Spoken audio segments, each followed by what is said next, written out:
अरे ओ सुमन, देखो देखो मैं क्या लेकर के आया हूँ। बड़ी खुशी की बात है। इस खुशी के मौके पे मैं एक नया तोहफा लेकर के आया हूँ। बाहर निकलो, बाहर देखो तो मैं क्या लेकर के आया हूँ। अरे यार, थोड़ा सा बाहर निकल कर भी देख लो क्या लेकर के आया हूँ। अभी आती हूँ जी, अभी आती हूँ। पता नहीं क्या लेकर के आए हैं, मुझे तो कुछ समझ में ही नहीं आता, बस पूरे दिन चिल्लाते रहते हैं। अच्छा अच्छा, आती हूँ बाबा। क्या है जी, क्या है, क्यों शोर मचा रहे हैं? कुछ समझ में नहीं आ रहा है, सुबह से शोर मचा रहे हैं। कब से आए हैं यहाँ पे, ये तो बताइए। और आप तो ऑफिस गए थे ना, इतनी जल्दी वापस कैसे आ गए, बिना कुछ खाए पिए, बिना ड्यूटी किए? अरे सुमन, ये देखो मैं क्या लेकर के आया हूँ। ये खिलौना लेकर के आया हूँ, टॉय, बेबी टॉय है और बहुत सुंदर लग रहा है। देखो ना कितना सुंदर सा खिलौना है। आपको भी बस मौका चाहिए बच्चों का खिलौना खरीदने का। अरे क्या जरूरत थी अभी खरीदने की, अभी तो बहुत टाइम है ना बेबी आने में। मैं इस बार कोई भूल नहीं करना चाहता हूँ सुमन। जानती हूँ ना कितना प्यार करता हूँ मैं अपने बेबी से। लड़का हो या लड़की, बहुत प्यार करता हूँ मैं उससे। और उसके आने की खुशी में मैं पहले से ही तैयारी कर रहा हूँ। माता रानी इस बार हमें ठीक रहे, हमारा बच्चा और बच्ची जो भी है वो सब सही सलामत रहे। भगवान करे कि इस दुनिया में आकर के इस दुनिया को देखे। बस यही तो मनोकामना करना है सुमन। और जानती हो, इतना सुंदर सा खिलौना देख करके दो चार लोगों की आंखों में गड़ गए थे खुला खिलौना। समझती हो ना? क्या जी, आप भी क्या क्या बोलते रहते हैं। दो चार लोगों के आंखों में गड़ गया था तो छोड़ देते ना, बाद में नहीं ले आते क्या? अरे सुमन, बाद में का बाद में ही रह जाता, ऐसे ही पड़ा रह जाता। बाद में का मेरा से बर्दाश्त नहीं हुआ, क्योंकि मेरी खुशी कंट्रोल से बाहर हो रही थी। मैं बहुत प्यार करता हूँ अपने बेबी से। आने वाले बेबी के बारे में सोच सोच के झूम उठता हूँ मैं।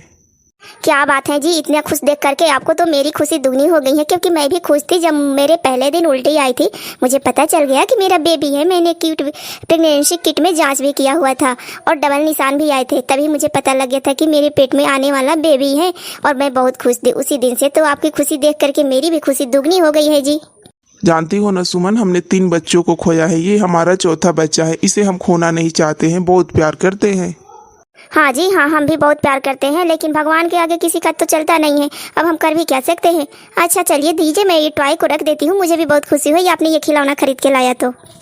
अरे रुको रुको कुलक्षणी, कहाँ जा रही हैं? सारा घर का खून खराबा कुल चबा जाती है।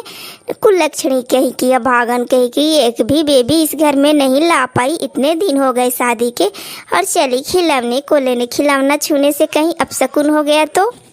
माँ जी कैसी बातें कर रही हैं, हमारा ना आने वाला बेबी है पेट में, फिर भी आप ऐसी अपशकुन वाली बातें कर रही हैं। अरे अपशकुनी तो तू है। ऐसा मत बोलो माँ, सुमन से मैं बहुत प्यार करता हूँ। मम्मी जी आपको मेरी बातों से क्यों प्रॉब्लम होती है? बच्चों के चक्कर में खाना बनाना भूल गई हैं। नहीं मम्मी जी, आपने ठीक से देखा नहीं, खाना मैंने बना करके तैयार तो कर दिया है किचन में, लेकिन जब मैं गई थी तो वहाँ पे कोई खाना ही नहीं था। गर्मी का मौसम है ना मम्मी जी, दलिया वगैरह बनाकर मैंने फ्रिज में रख दिया है, खराब ना हो। अच्छा अच्छा, तो सुबह सुबह तू दलिया फ्रिज में रखती है, कैसा लगेगा खाने में? कोई तो स्वाद ही नहीं आएगा। माफ करना माँ जी, लेकिन आप ही हमेशा बोला करती हैं कि फ्रिज में रखा करो, इसी वजह से मैंने रख दिया। चल चल अब मेरे लिए खाना निकाल। कुलक्षणी कही कि मुझे तो लगता है कि इस बार भी ये धोखा देने वाली है। ऐसी बात ना बोलो माँ, हमारी सुमन प्रेग्नेंट है। पता है बेटा, लेकिन इस अभागन की कोख से कोई भी बच्चा जन्म कहाँ लेता है, 2 महीने होते ही खत्म हो जाता है। माँ जी इसमें मैं क्या कर सकती हूँ, इसमें मेरा क्या दोष है? तेरा नहीं तो और किसका है? तेरा नहीं तो और किसका दोष है? अपने किस्मत को मत दोष दे, तू खुद ही अभागन है। ऐसी बात नहीं है माँ जी, इस नवरात्रि में मैं नवरात्रि की पूजा करने वाली हूँ, 9 देवियों की। कितनी भी पूजा पाठ कर ले। सुनिए जी, आप भी खाने की कुछ तैयारी करिए, क्योंकि आप जाकर के अपना कपड़ा पैंट शर्ट पैंट बदल लीजिए, अभी खाना लगाती हूँ मैं। कल से मेरा त्योहार है नवरात्रि का, मैंने 9 दिन का व्रत रखा हुआ है। तुम ऐसा कैसे कर सकती हो सुमन? इस हालत में तुम कोई भी व्रत नहीं रख सकती। व्रत रखे या कुछ भी करे, फिर भी इसका बेबी तो होने वाला है नहीं। नहीं नहीं माँ जी, इस बार माता रानी हमें निराश नहीं करेगी, मुझे पूरा विश्वास है। 3 महीने हो चुके हैं, देखना ध्यान से रहना। मम्मी जी इस बार मैं कोई गड़बड़ नहीं करूंगी, पूरा भरपूर ध्यान रखूंगी अपने बच्चे का। कोई भी चीज खाने से पहले मैं माता रानी का प्रसाद खाकर ही कुछ खाऊंगी। ठीक है, मैं भी देखती हूँ कितने दिन चलता है ये तुम्हारा नाटक। कैसा नाटक माँ? वो कुछ नहीं बेटा, बस ऐसे ही बोल दिए, इस पर गुस्सा आता है ना, इसीलिए ऐसे कुछ बोल देती हूँ। ठीक है माँ, ऐसा बोलने से पहले सोच लो कि आपकी बहू है।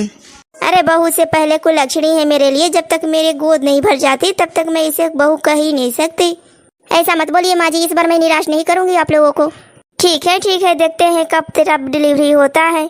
क्यों माँ, आप नहीं जानते कि कब डिलीवरी होगा?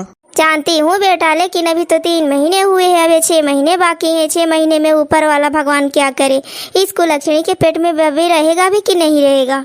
ऐसा मत बोलिए माँ जी, बेबी इस दुनिया में जरूर आएगा। ठीक है, चल जल्दी से अब खाना लगा दे। हे माता रानी, जब से मैंने आपकी पूजा करना शुरू किया है तब से बस आप ही को अपना माता पिता सब मानती हूँ, लेकिन मेरी हर मनोकामना पूरी करने में आप असमर्थ क्यों हो जाती है। मेरे 3 बच्चों का कत्ल हो गया, कुछ पता नहीं चला कैसे ख़त्म हो गए। ये चौथा बेबी था मेरा, ये भी इस दुनिया में नहीं रहा। अब बताइए मैं क्या करूँ माँ, किस पे भरोसा करूँ, आप पे करूँ कि ना करूँ। बस करो सुमन, रोने से कुछ नहीं होगा। और यहाँ पे तुम रो क्यों रही हो? हमारा बच्चा चला गया, इस दुनिया में कोई नहीं है। अरे वो तो होना ही था। क्या होना था माँ? अरे अभागन जो ठहरी। ऐसी बात नहीं है माँ। ऐसी ही बात है बेटा, तू मेरे बातों पे विश्वास क्यों नहीं करता है। 3 को खा गई, ये चौथा था, ये भी खत्म हो गया। माँ इसमें सुमन की कोई गलती नहीं है। बस करिए माँ जी, जितना बोलना था उतना आपने बोल दिया। अब मुझे लगता है कि इस घर को छोड़ के जाना ही पड़ेगा। अब तेरे रोने धोने से कुछ नहीं होगा, जिसको जाना था वो तो चला गया। इसीलिए मैं कह रही थी अपने बेटे की दूसरी शादी करने के लिए। जब तक ये कुलक्षणी रहेगी तब तक दूसरी शादी भी नहीं हो पाएगी मेरे बेटे की। माँ जी मैंने मना नहीं किया है, आप बोल दीजिए अपने बेटे को शादी करने के लिए। कैसी बात कर रही हो सुमन? अरे सुमन, ओ सुमन। अरे हमारी माता रानी की मंदिर से आवाज आ रही है। हाँ सुमन, मैं ही बोल रही हूँ। ये कैसे हो सकता है? इस मूर्ति से आवाज कैसे आ सकती है? अरे हाँ, कोई भूत प्रेत तो नहीं घुस गया है इस मूर्ति के अंदर। सुमन मैं बोल रही हूँ, तुम तो मुझे पहचान रही हो ना। माता रानी मैं रोज आपकी पूजा करती हूँ, मैं आपको कैसे नहीं पहचानूंगी। मैं तो आपको बहुत अच्छे से पहचानती हूँ माता रानी। आपकी आवाज सुनकर ही मैं पहचान गई कि मेरी देवी माता आ गई हैं। अरे आप कहे कि देवी माता, ये कोई देवी माता नहीं है रे पगली, ये कोई भूत प्रेत घुस गया है मूर्ति के अंदर। मामी जी आप पूजा पाठ नहीं करती ना, इसीलिए देवी माँ की मूर्ति में आपको भूत नजर आता है, वरना हमारी देवी माँ तो आई है यहाँ सामने। वाह रे वाह कमला, क्या ये तो मेरा नाम भी जानती है। सुमन, तुम्हारे जितने भी सारे बच्चों का कत्ल हुआ है वो किसी और ने नहीं बल्कि तुम्हारी सास ने किया है। क्या, ऐसा कैसे हो सकता है माँ जी? अरे ये मूर्ति के पीछे कोई बहरूपिया है। बहरूपिया झूठ बोल रहा है, मैं तेरे बच्चों को कैसे मारूंगी।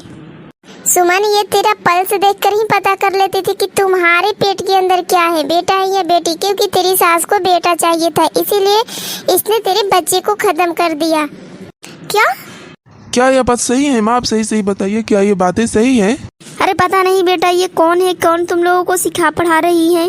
ये कोई सिखा पढ़ा रही नहीं माँ। पहले आप बताइए कि आप कैसे जान जाती थी कि इसके पेट में बच्ची है, क्योंकि आपने 2-3 बार बोला था कि पेट में बच्ची है, पेट में बच्ची है। आपको कैसे पता चलता था? हाँ माँ जी, अब बताइए कि कैसे पता चलता था आपको। मेरे बच्चों के मारने के पीछे आप ही का हाथ था। हाँ सुमन, तुम्हारे बच्चों के मारने के पीछे इन्हीं का हाथ था, तुम्हारी सास का। माँ क्या ये सही बात है? सही से बताइए। अरे नहीं, झूठ बोल रही है ये। माँ अगर आप हमारे साथ ऐसा करना चाहती हैं तो आप इस घर से चले जाइए, क्योंकि इस घर में आपके लिए कोई जगह नहीं है। ऐसी सजा मत दो इसे। अरे इसे तो सीधे वृद्धा आश्रम भेज दो। नहीं, मुझे नहीं जाना है वृद्धा आश्रम। और तुम मूर्ति के पीछे से कौन बोल रही हो? भूत प्रेत, और मेरे बच्चों और मेरे परिवार में खटास डाल रही हो। तुमने तो 4 बच्चों की हत्या की है। माँ जी ये आपने सही नहीं किया, और सही में अब आपको वृद्धा आश्रम जाना ही पड़ेगा। हाँ माँ, सही में आपको वृद्धा आश्रम जाना पड़ेगा।